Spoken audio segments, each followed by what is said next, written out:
El tema de hoy tiene como título Sacrificio vivo, analizando lo que es la adoración bajo el antiguo pacto y el nuevo pacto. O sea, acuérdense que estamos en este estudio de lo que es el antiguo pacto y el nuevo pacto, por qué la ley de Moisés y por qué nosotros ahora ya no estamos bajo la ley de Moisés, sino bajo un nuevo pacto, ¿cierto? Estudiando bien en profundidad lo que dice la Escritura al respecto de sacrificio vivo. Vamos a Hebreos capítulo 10.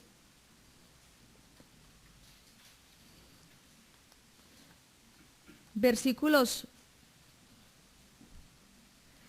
del 5 al 10. Hebreos capítulo 10 y vamos a leer del versículo 5 al 10. Este es el texto base del cual vamos a desarrollar el tema en el día de hoy. Por eso, cuando Cristo vino al mundo, dijo: Tú no quieres sacrificios ni ofrendas, sino que has preparado un cuerpo para mí. A ti no te gustan los sacrificios de animales muertos y quemados, ni los sacrificios que se ofrecen por los pecados. Entonces dije: Aquí estoy, Dios. En el libro de la ley está escrito acerca de mí: Vine a hacer lo que tú quieres que haga. Cristo comienza diciendo: No te agradan los sacrificios ni las ofrendas, tampoco te gustan los sacrificios de animales muertos y quemados, ni los sacrificios que se ofrecen por los pecados, aunque todos estos sacrificios los ordena la ley. Luego añade: Aquí estoy, Dios. En el libro de la ley está escrito acerca de mí: Vine a hacer lo que tú quieres que haga. Dios reemplaza el primer sistema de los sacrificios por el sacrificio de Cristo. Por eso el sacrificio del cuerpo de Cristo nos hace santos. Él cumplió con lo que quería Dios cuando se entregó por nosotros una sola vez y para siempre. Amén. Amén. Entonces está hablando acerca de un sacrificio, pero este sacrificio fue diferente. ¿Por qué? Porque no era un sacrificio de animales. Era un sacrificio, no era un sacrificio de animales, era un sacrificio de un cordero. Acuérdense que la palabra de Dios habla de Jesús como el cordero que fue inmolado. En el libro de Apocalipsis, capítulo 5, dice la palabra del Señor, ¿sí? Porque el cordero, ¿sí? Que fue inmolado, y empiezan a adorarlo, ¿cierto? Al cordero inmolado, a él sea la gloria por los siglos de los siglos. ¿Por qué y las canciones?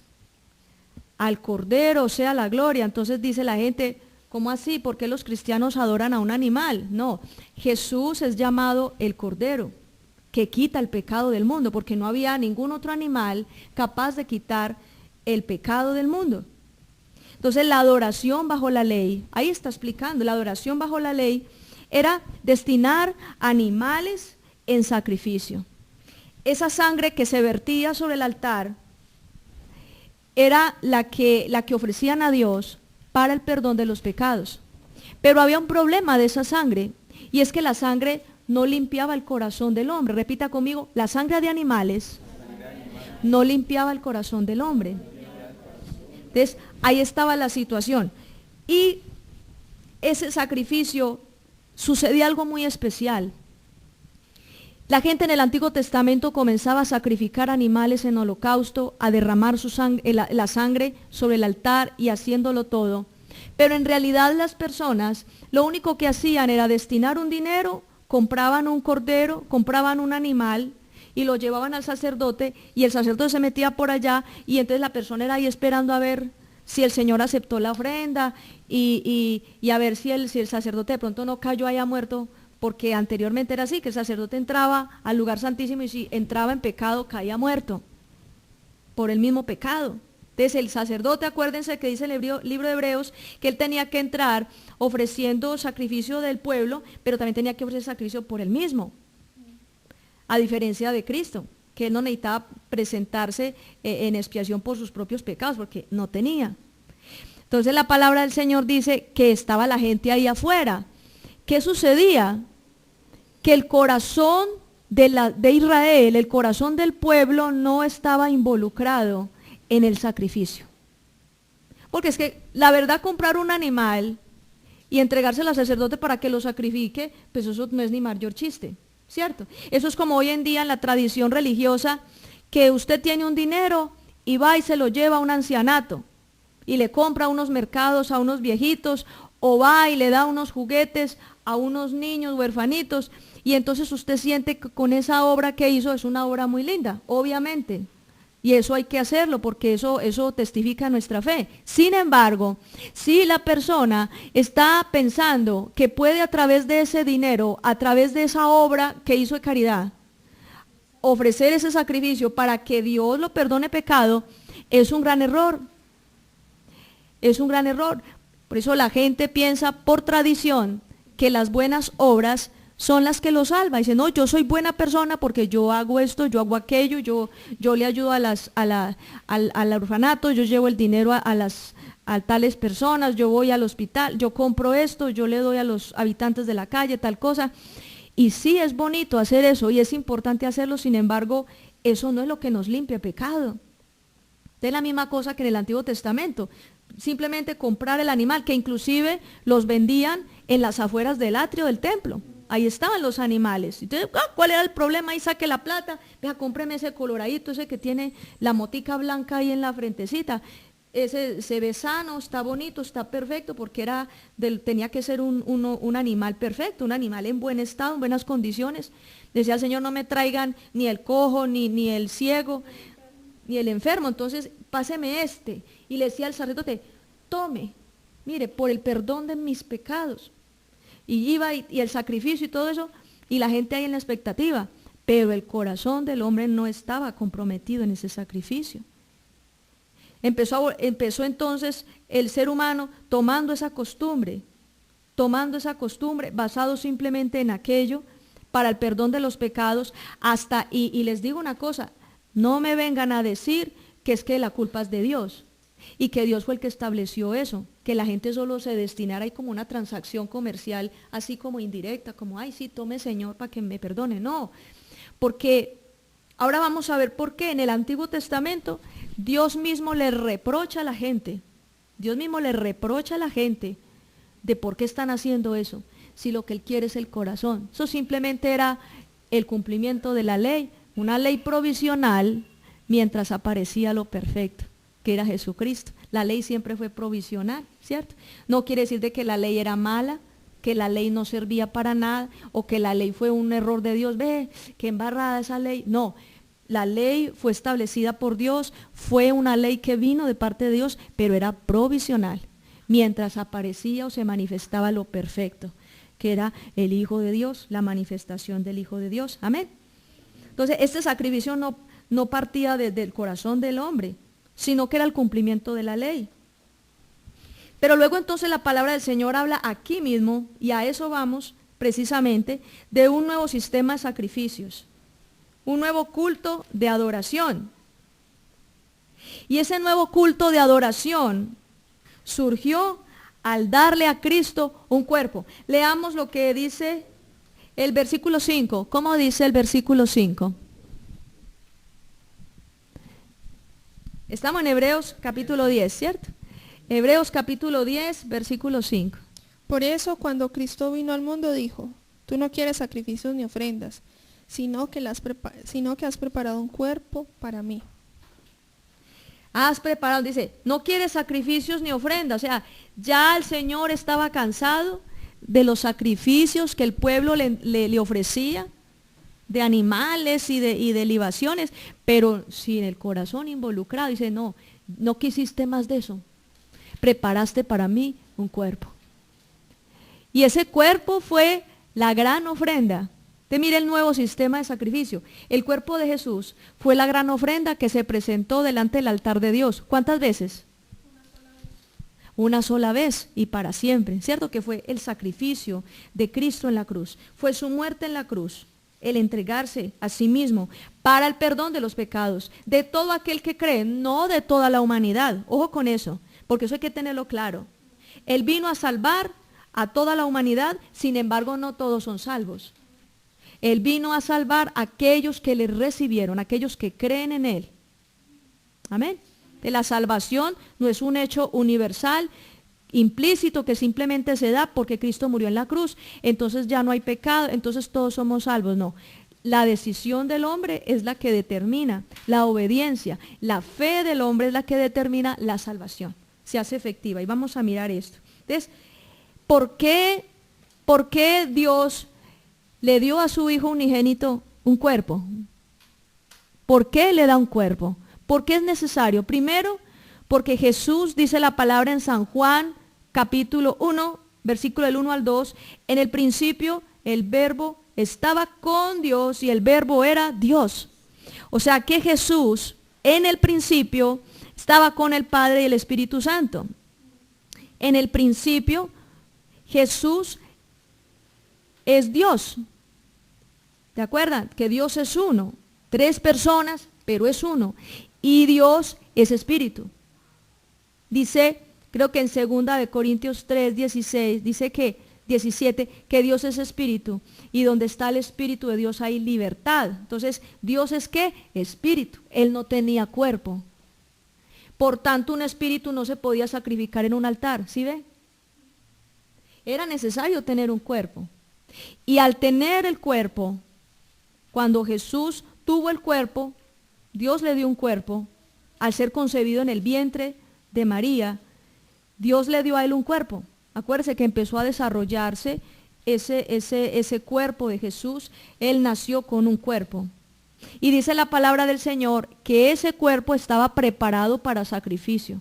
Jesús ya sabía cuál iba a ser, porque él siempre anunciaba su muerte a los discípulos. Dice, pero verán al Hijo del Hombre morir, al tercer día resucitar de entre los muertos. Entonces siempre anunciaba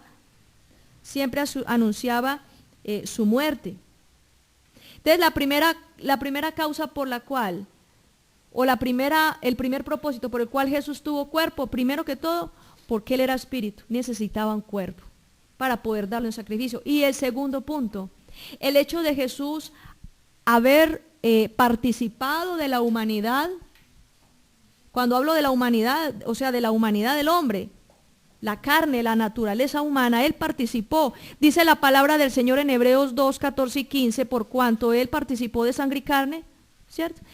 ¿Por qué participó de sangre y carne? Porque en la humanidad de Jesús estaba representada toda la humanidad de los seres humanos.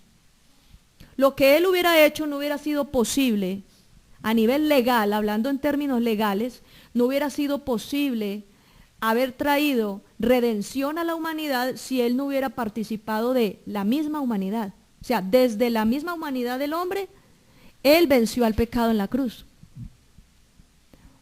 Es como, a ver, ¿cómo les voy a dar un ejemplo? Digamos, la familia Ocampo. Toda la familia Ocampo está demandada porque hay una deuda que no se ha pagado. ¿Cierto? Puede suceder, aún en la antigüedad era muy común que los señores de familia jugaban la casa, apostaban hasta la mujer cuando era el asunto del juego tan fuerte. Y llegaban a la casa, mija, tenemos que desocupar porque aposté la casa. Y para colmo de madre la apostaban con gente de esos que eran peligrositos, entonces tocaba desocupar ligero. Entonces imagínense usted que la familia entonces debía esa deuda, pero se levanta uno de la familia, uno Ocampo, y dice, yo pago la deuda y libero a mi familia. ¿Sí ve?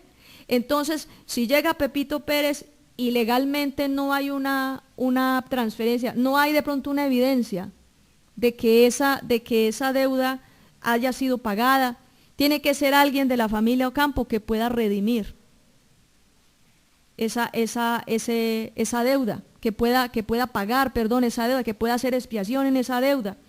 Era necesario que fuera de los Ocampo el que se presentara y pagara. Que la plata se la dio otro, bueno, eso es otra cosa. Pero lo importante era eso. Entonces, entiéndanme a ustedes que la humanidad de Jesucristo, el haber participado de sangre y carne, o sea, que tener músculos, tener un sistema digestivo, Jesús le daba ganas de ir al baño. Si lo pellizcaban le dolía, porque a veces piensan, tienen una idea por allá muy equivocada. Aún los gnósticos afirman que Jesús no padeció, que porque Él era Dios. No, si usted lee Filipenses capítulo 2, del 5 en adelante, del 5 al 8, se va a dar cuenta de que Él se despojó de su condición de Dios. Él fue un ser humano igualito a nosotros. Él fue un ser humano igual, con la diferencia que Él no pecó. Entonces, ese cuerpo le permitió participar de nuestra humanidad, nos representó en su cuerpo a todos los seres humanos, a todos los seres humanos. Cuando Él estaba crucificado en la cruz, Él estaba ahí en la cruz muriendo, ahí moría toda la naturaleza pecaminosa del ser humano. ¿Sí me hago entender? Al morir en la cruz, murió toda la naturaleza pecaminosa del ser humano. Ahora me dicen, pastora, es que por el hecho de que Cristo murió en la cruz y que la naturaleza del ser humano también fue crucificada, entonces quiere decir de que uno no se tiene que arrepentir porque la salvación nos cobijó a todos. Yo le diría, no, no es así. Cada uno tiene que tomar su decisión y cada uno es necesario apartarse de pecado. Amén. Por eso entonces involucra a todos en su muerte por su cuerpo. Dígale que tiene al lado, Jesús nos incluyó en su victoria por haber participado de nuestra humanidad. Para mí eso es maravilloso. El hecho de saber de que Él necesitaba un cuerpo para morir por mí, para que esa muerte trajera para mí una victoria y una redención, por el hecho de yo también tener cuerpo. Eso es una bendición, ¿cierto? Es una gran bendición.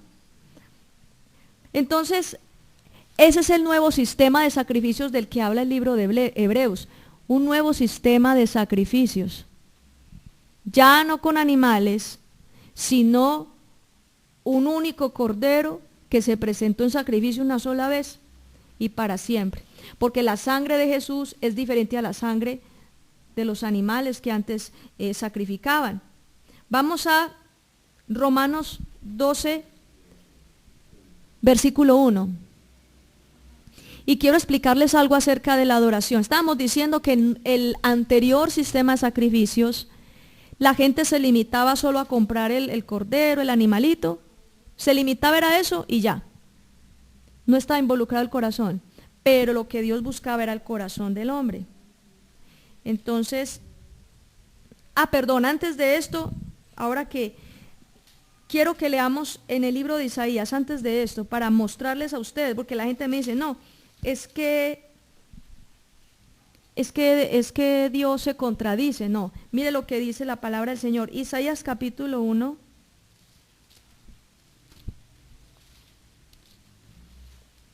Del 11. Voy a leerlo, dice.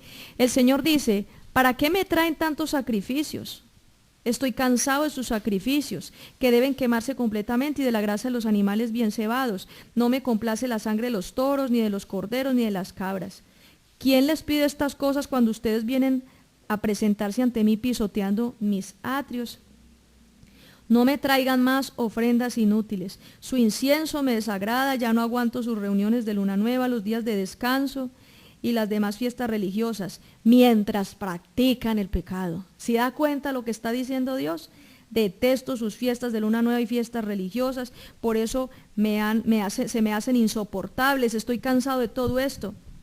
Ustedes cuando alzan las manos para orar a mí, yo me niego a prestarles atención, ya no los escucharé, su gran cantidad de oraciones, porque ustedes tienen las manos manchadas de opresión y de violencia. Miren lo que dice, versículo 10, límpiense, purifíquense, quiten sus maldades de mi vista, dejen de hacer el mal, aprendan a hacer el bien, sean honestos con los demás, ayuden al oprimido, hagan valer los derechos de los huérfanos, defiendan a las viudas. El Señor dice, vengan y arreglemos el pleito, aunque sus pecados sean como el rojo encendido, ustedes quedarán tan blancos como la nieve.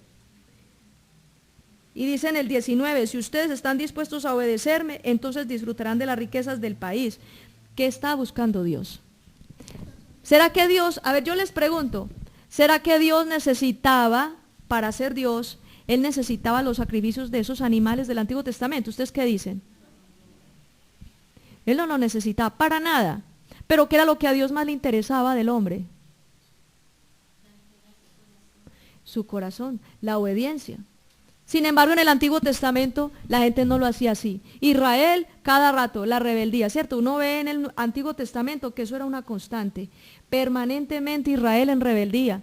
Iba, sacrificaba animales a Jehová y después se iba a pecar, a hacer lo malo. Entonces el Señor decía, ¿saben qué? Ya estas celebraciones, ya estos sacrificios, ya esto no, yo ya no lo quiero. Yo quiero es que me obedezcan. Yo quiero es que me obedezcan. Entonces esa fue la causa. Esa fue la causa por la cual el Señor se cansó de todos estos sacrificios. Eso lo habíamos estudiado hace 8 días, ¿se acuerdan? Cuando estábamos mirando acerca de la ley.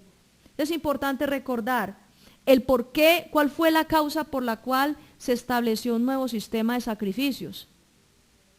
Cuando les digo un sistema de sacrificios, les estoy hablando por qué Dios estableció una manera de adorar diferente a la del Antiguo Testamento. Nosotros, ¿por qué adoramos diferente ahora? Esa es la causa, porque Él buscaba era el corazón del hombre. Y cómo, les digo, cómo es este nuevo sistema de sacrificios, cómo es esta adoración que Dios busca. Dios nos hace una explicación muy clara en Romanos 12:1.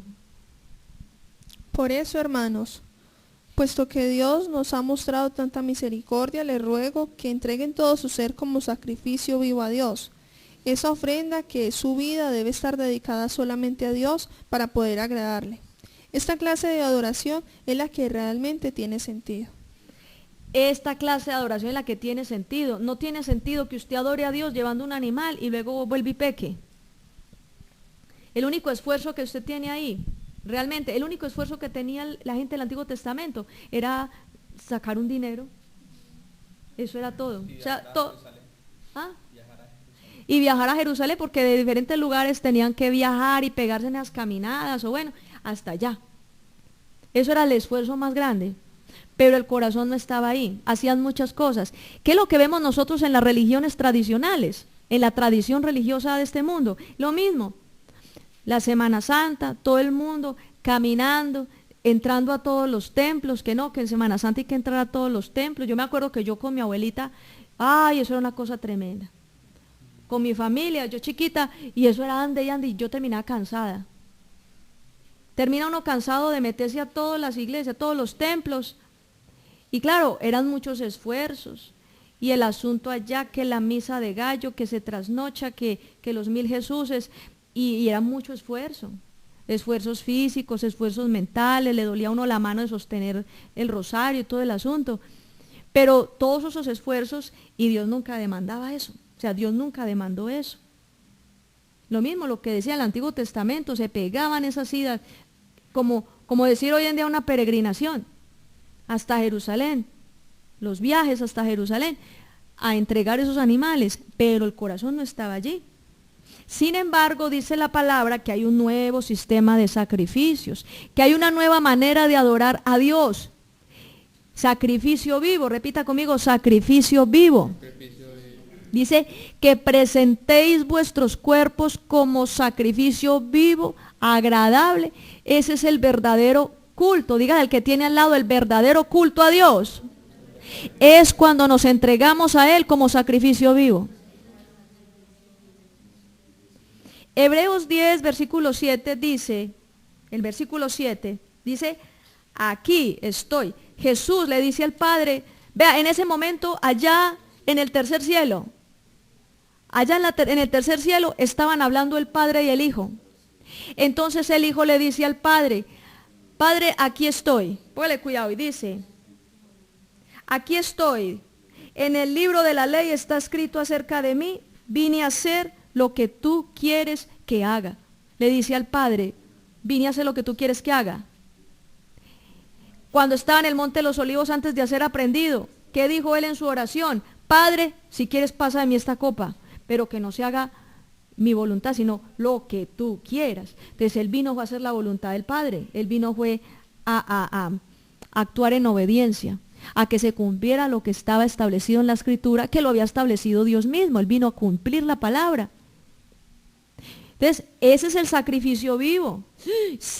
El Señor Jesús dijo, me diste un cuerpo, bueno, aquí estoy listo. Yo me lo imagino yo me lo imagino al Señor diciéndole al Padre, ¿cierto? Como cuando se presenta ante un superior en el ejército, dice, aquí estoy firme, listo, dispuesto a la misión, hasta luego.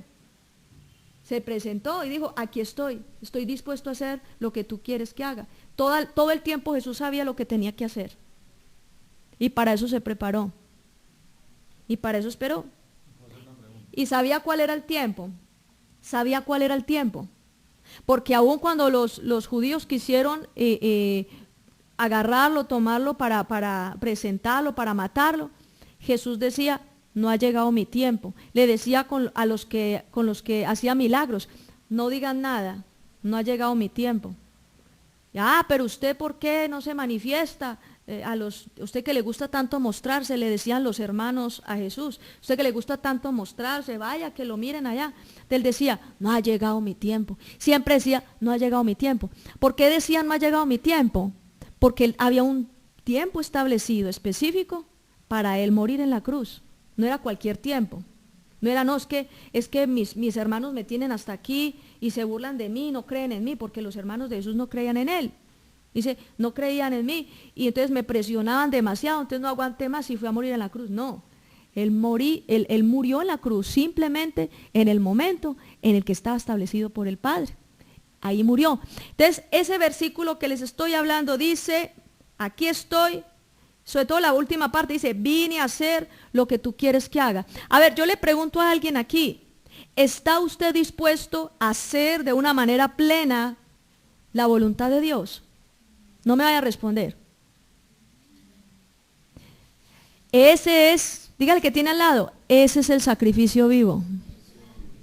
Esto no es a punta de carreta, hermanos, esto no es cantando y que muchos a veces en algunos lugares el que más llora, Señor, aquí estoy, heme aquí.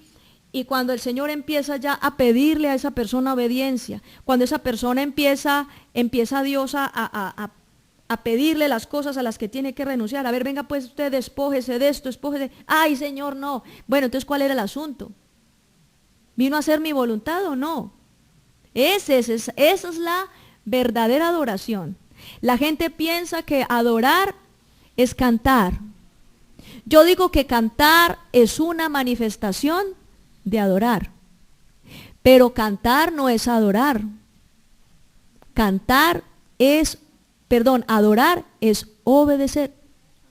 Adorar es hacer la voluntad de Dios, aunque nos duela. La muchachita, no, es que ese pelado, ay, a mí me gusta tanto ese muchacho y yo lo quiero tanto, pero es que Dios me dice que ese muchacho no me conviene, tengo que renunciar a ese muchacho. Y renuncia al muchacho, llorando y todo, no me vuelva a hablar. Le cancelo la cuenta del Facebook, voy a cambiar la SIM card del teléfono, nunca en mi camino se me vuelva a cruzar, porque yo amo a Dios. Eso es adoración. No es adoración, eso es adoración. Cuando un hombre, en una pasión desordenada, Dios le pide, deja todo y ven, y sígueme. Y entonces el hombre tiene que despedirse de esa pasión, de lo que le mueve el corazón, y con mucho dolor renuncia, toma la decisión de cortar, y se presenta ante Dios limpio, con el corazón destrozado, pero al fin y al cabo adorando. Ahí está llorando, destrozado, llorando, pero obedeciendo. Y se presenta al altar de Dios llorando. Ahí sí dígame qué es adoración. Eso sí es adoración. Adoración es eso. Adoración es cuando usted está dispuesto a dejarlo todo por el Señor, a presentarse como sacrificio. Es el sacrificio, no es el sacrificio de animales, es el darse uno mismo en sacrificio. Literalmente vamos a la cruz y morimos allá en la cruz con Cristo. Ese es el sacrificio vivo. No les hablo de suicidio. No les estoy hablando de que uno en Semana Santa, ay pastora, entonces los que se crucifican y les sale sangre y se cuelgan por ahí unos maderos, que en Semana Santa, no, eso es diabólico. Porque esos están manifestando que pueden imitar a Cristo y que pueden morir en una cruz lo mismo que Cristo. Eso es una blasfemia. Yo le hablo es de morir al yo. Dice la palabra, el que quiera venir en pos de mí, Niéguese a sí mismo. Negarse a sí mismo es que usted sabe que ya usted no puede vivir conforme a sus deseos, conforme a sus pasiones, conforme a sus hábitos, conforme a su manera de pensar. No, porque Dios llega y te quiere reformar totalmente tu manera de pensar para que así también cambia tu manera de vivir, como dice en Romanos 12:2. Es tenaz, o sea, y la gente me dice, no, pastora, es que eso del evangelio, entonces eso del evangelio es muy duro. O sea, llevar el evangelio como es, eso es muy duro. Yo le digo, más duro es ir al infierno. ¿Qué escoge? Es que es así. Yo prefiero dejar lo que tenga que dejar, sacudirme lo que me tenga que sacudir, pero estar con Dios por toda la eternidad. Hay gente que piensa que la gran tribulación, que el infierno no existe. Hay gente que piensa que el juicio de Dios no se va a dar, que el infierno es aquí mismo, que es todo lo que estamos viviendo, las pruebas. Ay, hermano, usted no sabe lo que es el infierno. Eso no es nada. La misma palabra del Señor habla de la existencia de un infierno. La misma palabra del Señor habla de la existencia de un periodo llamado gran tribulación. Va a ser un periodo fuerte, como dice la palabra, fuerte como nunca lo hubo ni lo habrá. O sea, ¿cómo será de tenaz la gran tribulación? Que Dios nos ayude. Entonces, las cosas con Dios son en serio. A mí me da pesar de mucha gente que dice, no, el evangelio no es para mí. Yo no soy capaz de negarme a sí mismo, de negarme a mí mismo, no, yo voy a seguir mi vida. Y después miramos a ver, pero quién sabe qué pasará con esa persona más adelante. Quién sabe si al salir de la casa de pronto lo puede sorprender la muerte. Es que para una persona morirse no necesita y no estar vivo. Antes pensaban, no, los que se mueren más ligeros son los viejitos, están más cerca del huequito. No, uno en cualquier edad le puede pasar. Aún hay peladitos hoy en día que tienen problemas de corazón. Entonces eso todo el mundo tiene que meditar acerca de sus caminos, acerca de su vida. Sacrificio, repitan conmigo, sacrificio vivo. Una entrega total a Dios. Hebreos 9:14. Hermanos, hay muchas religiones que le pueden facilitar a usted las cosas. Usted puede ir a iglesias, a lugares donde a usted nunca le hablan del pecado, a usted nunca le hablan de los acontecimientos futuros, a usted nunca le hablan de entregar su vida a Dios, no le hablan ni de la obediencia, ni del pecado. Le hablan de otros temas. Pero todos nosotros sabemos que la palabra de Dios nos exhorta a meditar sobre nuestros caminos y a estar muy atentos para hacer la voluntad de Dios. Esa es la clave, la voluntad de Dios. Hebreos 9:14.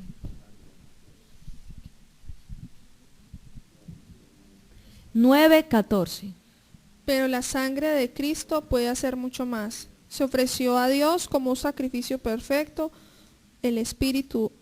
por el Espíritu eterno. Su sangre purifica nuestra conciencia del mal que hemos hecho para que así podamos adorar al Dios viviente. Amén. Entonces mire, los sacrificios de animales según la ley no limpiaban la conciencia del hombre. ¿Se da cuenta? No nos limpiaba. Se rociaba en el altar, se cumplía con la ley, sin embargo, no podían limpiar la conciencia, porque ustedes habíamos estudiado hace 8 días que la misma ley era incapaz de limpiarnos, de redimirnos de la maldición. La ley no podía en sí misma. Ese sacrificio vivo que hizo Jesucristo al presentarse en ese altar, allá en el Gólgota, en esa cruz, ese fue el altar del sacrificio. Ahí se presentó, derramó hasta la última gota de sangre. Le enterraron así una lanza y dice que salió agua. ¿Por qué? Porque derramó hasta la última gota. En el Antiguo Testamento, en las expiaciones por el pecado, también estaba establecido que el animal fuese desangrado. O sea, tenía el animal que derramar hasta la última gota de sangre, el animal del sacrificio. Pero ahora con el nuevo sistema de sacrificio, era ese cordero el que tenía que ser desangrado. Y Jesús fue desangrado. Tremendo. lo que hizo el Señor, bendito sea su nombre. El sistema de sacrificios antiguo fue el animales cada año y el nuevo, un cordero único, una sola vez. Ahora entienden ustedes entonces por qué es tan importante adorar al Señor, por qué nosotros le cantamos a Dios, por qué le ofrecemos, le damos a Dios gracias. Bueno, el cristiano, ¿por qué canta tanto? Y a toda hora le da gracias a Dios, y a toda hora le dice que Él es santo, que Él es digno, y bendice su nombre, le da gloria, y tantas cosas que se cantan en medio de los cultos. ¿Por qué? Es porque entendemos lo que el Señor hizo por nosotros. Cuando una persona no entiende, no tiene repertorio para darle gracias a Dios, no sabe ni qué decirle a Dios. Pero cuando uno lo entiende, las palabras no bastan, hermano. No hay palabras, o sea, no es suficiente con lo que uno de pronto le canta, con lo que uno le dice, cuando uno está, no es suficiente, realmente no es suficiente. Hebreos 10, del 19 al 20.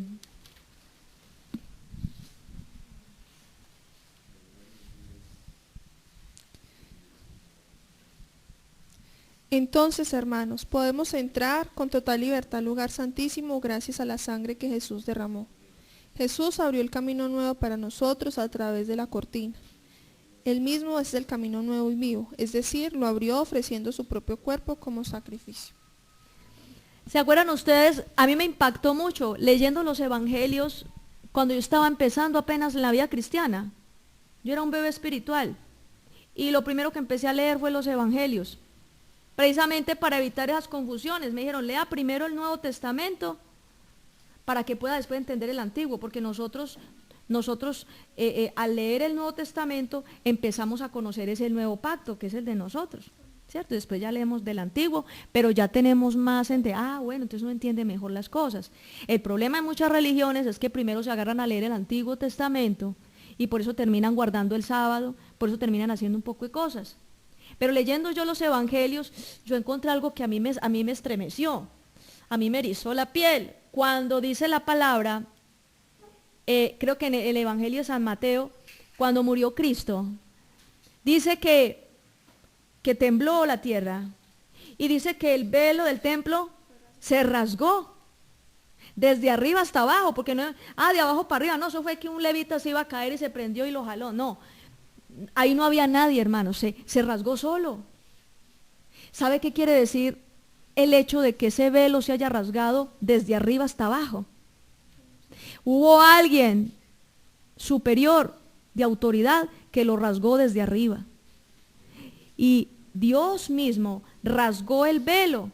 ¿Por qué un velo? Acuérdese que el velo separaba el lugar santo del lugar santísimo.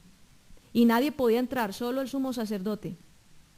Al rasgar el velo, estaba diciendo Dios mismo, murió al mismo tiempo que murió Cristo, Dios rasgó el velo, dijo, listo, ya empezó el nuevo sistema de sacrificios, ya se marca una nueva era para la humanidad. Es tan tenaz eso, que de ahí sale entonces antes de Cristo y después de Cristo. Es que Cristo partió la era de la humanidad en dos, partió la historia de la humanidad. O sea, fue un hecho tan poderoso, tan grande, su muerte en la cruz, el rasgarse ese velo, yo me conmoví.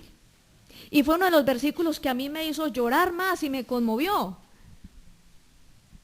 Porque yo supe entonces que al rasgarse ese velo, yo podía entrar libremente a la presencia de Dios. El anhelo del corazón de nosotros, el anhelo de mi corazón cuando comencé a conocer del Evangelio, era poder ver a Dios, poder hablar con Dios, escuchar su voz audible, poder tener una relación con Dios que las religiones nunca me enseñaron a tener. Tener una relación con Dios como nunca pensé que la podía llegar a tener. Porque las religiones siempre le hablan a uno, sino Dios allá y uno acá. Y uno le tiene que mandar razones y entonces están todos las estatuas, los ídolos, que para tal cosa le mandan la razón con San Antonio, que le mandan la razón con la Virgen del Carmen, con bueno, con cada uno. Espero yo darme cuenta que yo puedo entrar directamente y hablar con él, o sea, no mandarle razones con nadie. que el único intermediario que fue suficiente según la palabra fue Jesús, y que yo puedo entrar. Para mí eso fue maravilloso. Cuando yo leí esto, hermano, le cuento que cuando yo leí esto, yo lo creí. Me despojé de toda estructura mental, de todo prejuicio, de lo que me enseñaron desde el catecismo. Yo hice el catecismo, hice la primera comunión, me confirmaron, todo. Todo lo que me enseñaron, me di cuenta que eso era pura mentira. Y me di cuenta que yo podía entrar directamente a la presencia de Dios, sin ceremonias, sin rituales, sin preámbulos y sin razoneros. Y creí con todo mi corazón y entré. Y tan contenta estoy que no quiero salir de ahí.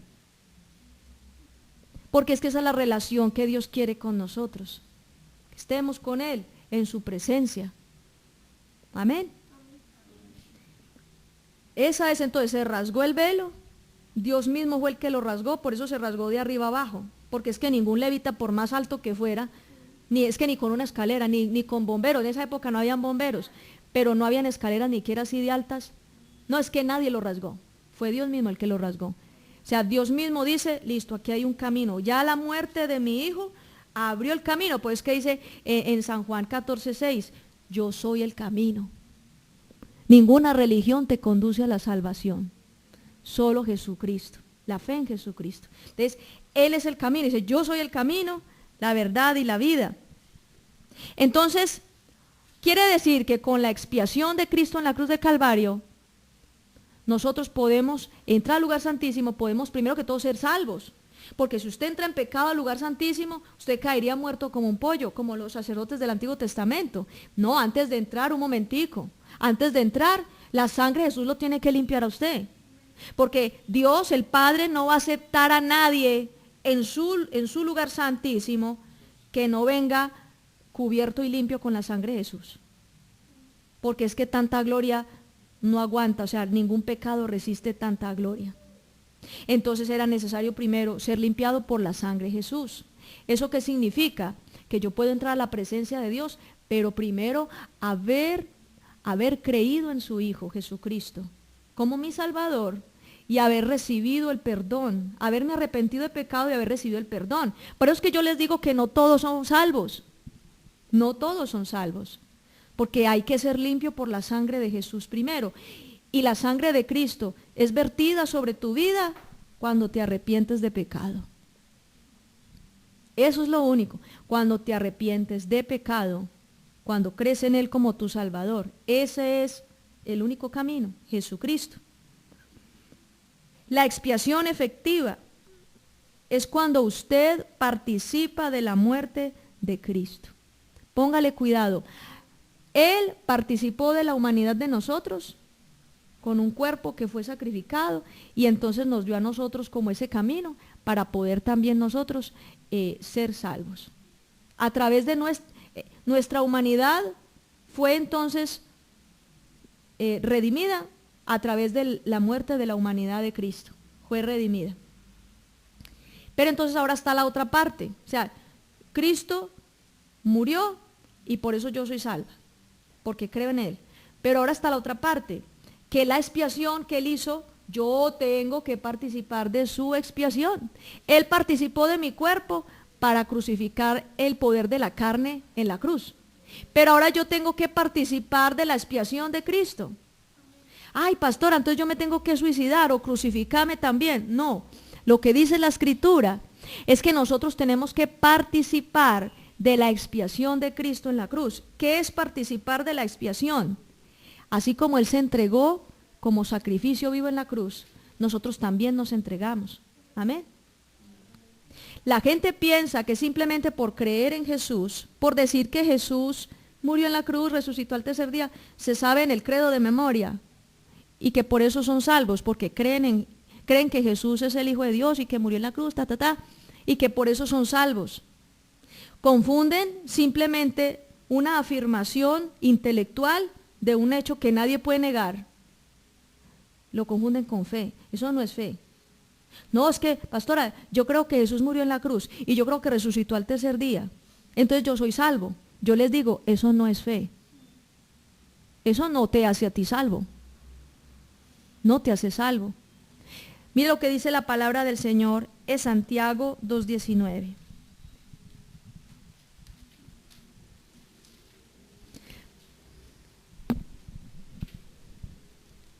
¿Crees que hay un solo Dios? ¡Qué bien! Pero los demonios también creen que no hay un solo Dios, que hay un solo Dios, y tiemblan de miedo. A los demonios creen. Es más, cuando Jesús estuvo en su ministerio, los demonios decían, ¿qué tienes con nosotros, Hijo de Dios? ¿Has venido para atormentarnos? ¡Ah! Los demonios creen que Jesús es el Hijo de Dios. ¿Cómo les parece? Los demonios creen que Jesús es real. Los demonios y Satanás creen que Jesús murió en la cruz y que resucitó. Los demonios, o sea, creen tanto los demonios que Jesucristo resucitó al tercer día, que por eso inspiraron a los sacerdotes y a los principales para que soltaran el rumor, como dice en Mateo 28, que soltaran el rumor de que los discípulos se habían robado el cuerpo de Jesús y le pagaron a los soldados romanos para que estuvieran calladitos. Los soldados romanos quedaron así, al ver cómo se movió la piedra, los ángeles llegaron, movieron la piedra, Jesús salió resplandeciente. Yo me creo que ellos cayeron al suelo, ¡ah! Y toda la cuestión. Y quedaron los soldados así como asustados. Yo no sé, hermanos, pero cuando la gloria de Dios lo toca a uno a veces cae hasta como un pollo. Yo me imagino cómo fue el asunto con los soldados romanos. Y ellos quedaron así preocupados. Le dijeron a los sacerdotes y a los fariseos, oiga, ¿cómo les parece que ese hombre que ustedes decían que Jesús, que lo crucificaron, se levantó, esa piedra la movieron unos seres raros, gigantes, se movió la piedra, él salió todo resplandeciente, nosotros no pudimos resistir, vean, muchos todavía están tirados como un pollo, ¿qué vamos a hacer? No, digan que, estén callados, digan que los discípulos vinieron por el cuerpo, listo. Hasta el día de hoy, usted ve en Discovery Channel muchos documentales, el cuerpo de Jesús, y entonces le hacen el estudio del ADN y no sé qué, y que la huellita y que el rotico que lo tenía por aquí. Hermanos, mire, es tanta la ignorancia de la gente. En la época en que Jesús fue crucificado, a todos los crucificaban. Entonces dicen, no, es el cuerpo de Jesús porque tiene la perforación en la mano. Eran miles de personas las que ellos mataban en la cruz, perforada la mano. Pudo haber sido cualquier ladrón, pudo haber sido cualquier persona.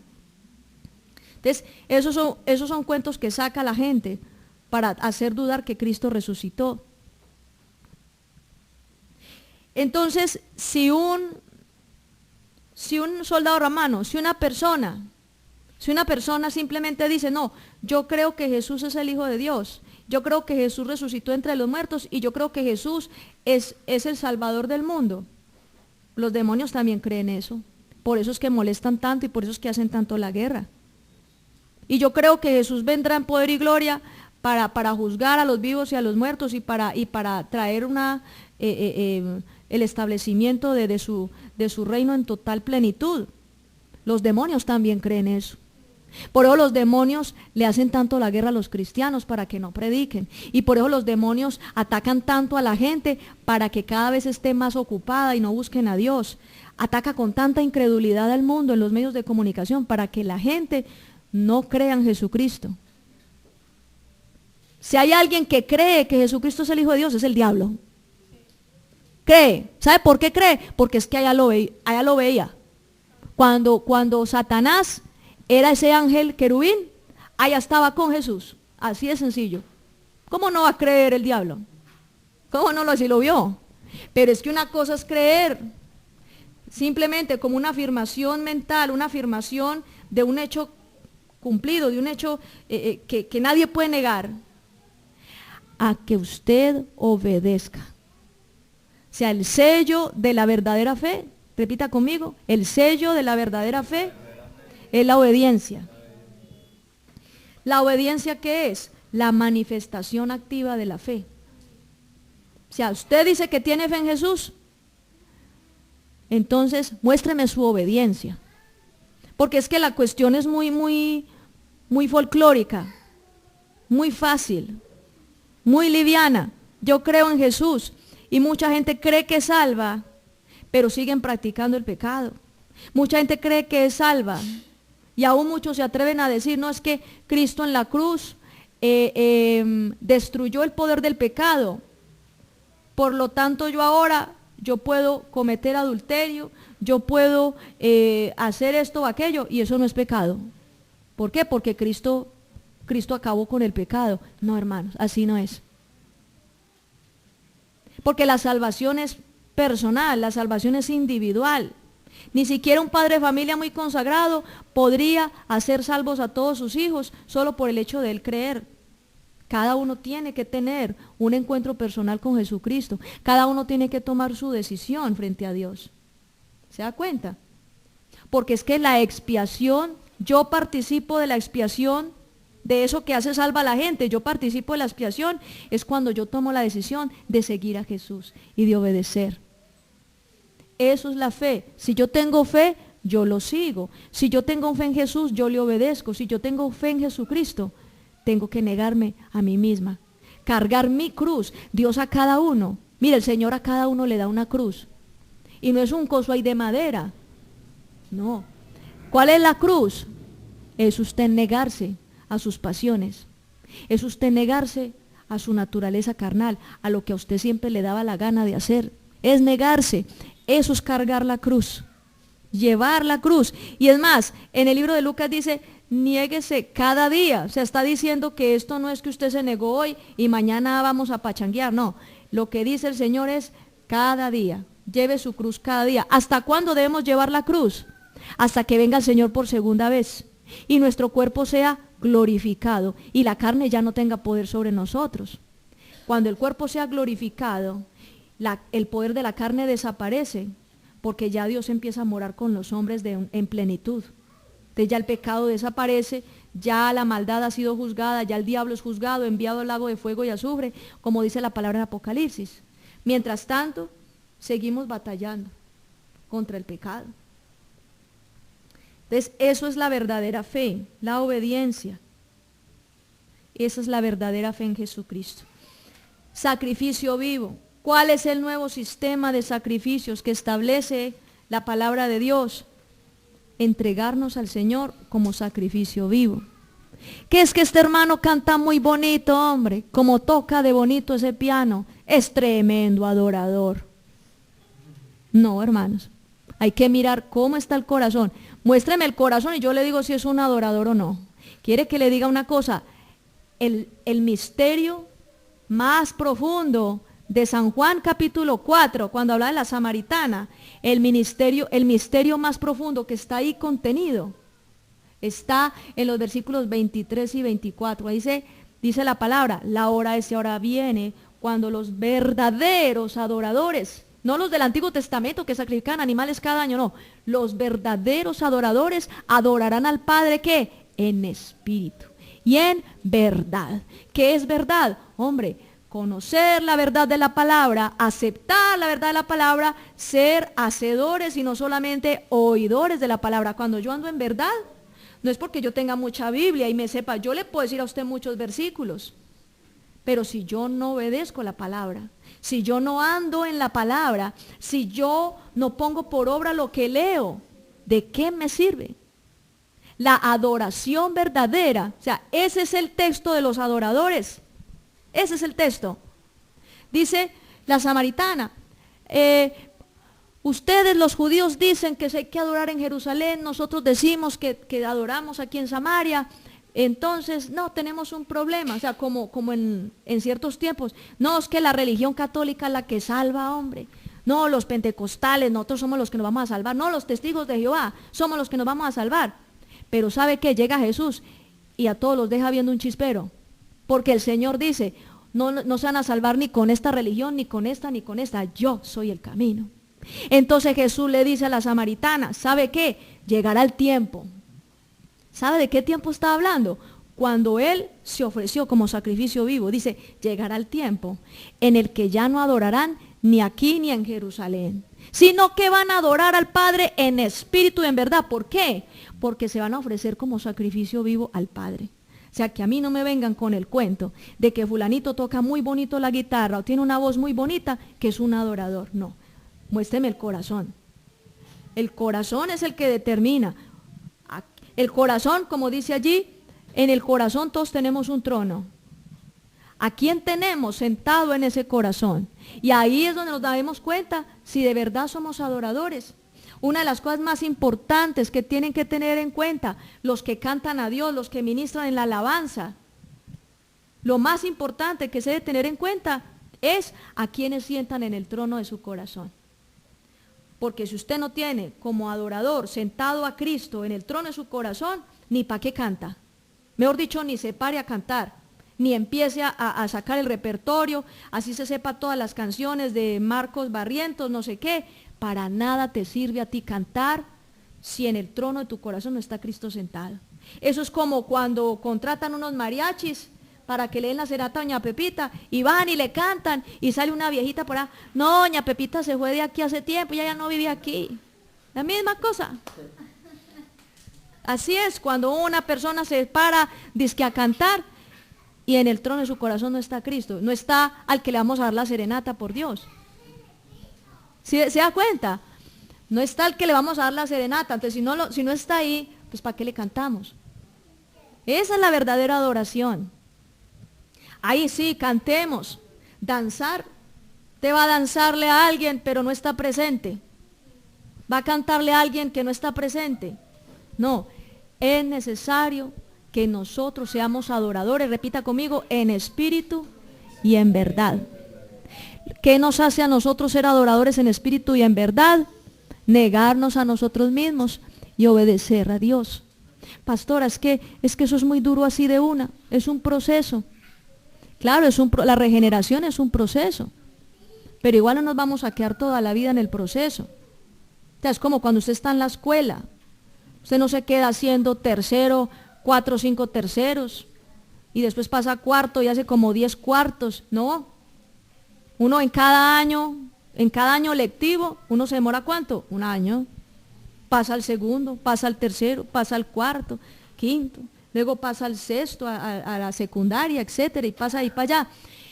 Entonces eso es, Dios está viendo que tú estás en un proceso de regeneración y tú te estás esforzando y estás trabajando en tus áreas y te estás humillando, estás ayunando, estás renunciando, estás cargando la cruz y ahí vas. Y eso es adorar. A mí el que no cargue la cruz, el que no esté dispuesto a cargar la cruz, no me diga que es adorador. Así cante muy bonito. Y lastimosamente hay mucha gente en algunas iglesias, en algunos lugares, que tienen equipos de sonido espectaculares. Tienen unas guitarras eléctricas y eso les sacan unos sonidos espectaculares, unos pianos horribles de grandes, mucha cosa bonita de sonido. Pero ¿qué se gana si Cristo no está sentado en el trono? Ahí no hay nada. Dale serenata al que no está. Y la gente ahí, ay, y está ahí tan bonito, no, a mí me gusta mucho venir aquí. Mire, la gente a veces se fija de eso. Ay, no, a mí me gusta venir mucho aquí a esta iglesia, porque ese templo tan grande, porque es que tiene una alabanza muy bonita. Eso tienen instrumentos, hasta instrumentos que yo ni conocía. Vea, eso todo el mundo allá como un grupo de alabanza como de 50. Qué bonito, qué coros, qué voces, la tercera, la segunda, la primera, hasta cuarta hacen. Mire, pueden hacer hasta la 20ª, pero si Dios no está, de nada vale. De nada vale. ¿Por qué les estoy hablando de esto? Porque aquí hay personas que se están preparando como adoradores, que saben que Dios les ha dado el llamado a cantarle a Dios, saben que Dios les ha hecho el llamado para tocar instrumentos para Dios. Lo que ustedes ven, esto no es así de alegría, que solamente nos sabemos unos acordes y hágale a ver, no. La preparación de nuestro corazón es más importante que lo que cantamos.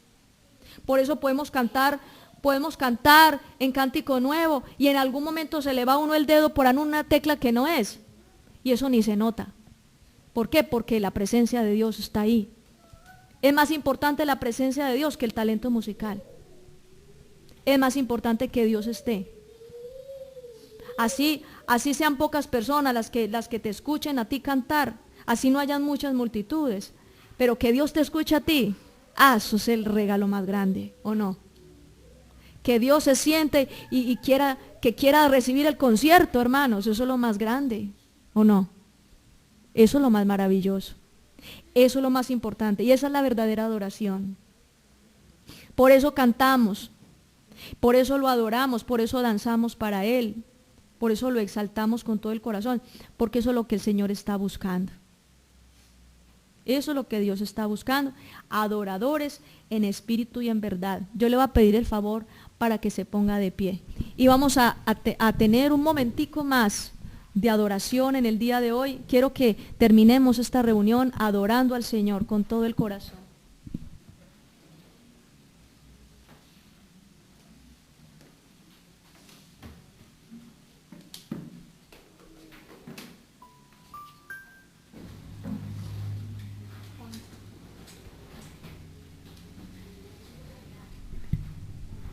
Dice la palabra del Señor que nosotros debemos adorar a Dios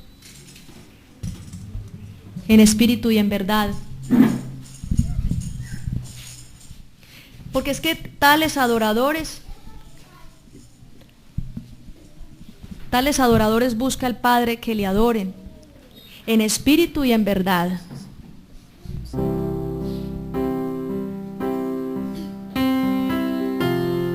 Cierra tus ojos. Porque la enseñanza en el día de hoy es precisamente esa. De que tanto estás dispuesto a ceder tu corazón a Dios. Si hay alguien aquí que quiera ser un verdadero adorador, no un cantante, ni un músico, ay no, yo quiero ser un buen bajista o un buen baterista, no, hermano, un adorador. Lo demás es añadidura. Si hay alguien aquí que quiere ser un adorador, cierre sus ojitos y levanten sus manos y dígale al Señor, Señor, enséñame a adorarte así como le enseñaste ese principio a la samaritana.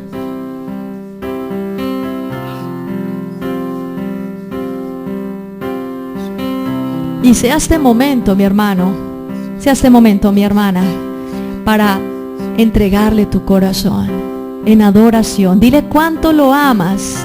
Levanta tu voz y dile cuánto amas al Señor. Levanta tu voz y dale toda la gloria y la honra. Dale gracias por todo lo que el Señor ha hecho por ti. Dale gracias al Señor con todo tu corazón. Oh.